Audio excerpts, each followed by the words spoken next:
আমি নিয়েছিলাম 5 টাকার টিকিট, বাট আমার 5 টাকার টিকিটে 0 চলে এসেছে, কিছুই পাইনি পরে। এটাই বলছিলাম আমি তখন, যা কিছু নেই। আর বারবার ভগবানকে স্মরণ করতেছিলাম যাতে কিছু পেয়ে যাই। অবশিষ্ট কিছুই পাইনি।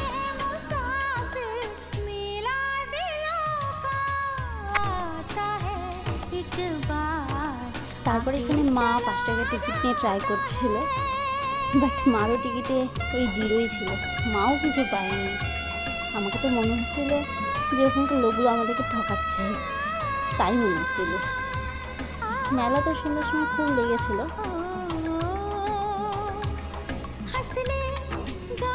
আমাদের পুচকিটা খুব আনন্দ পাচ্ছিল মেলাতে গিয়ে, ওর পুতুল কিনে নাচাচ্ছে।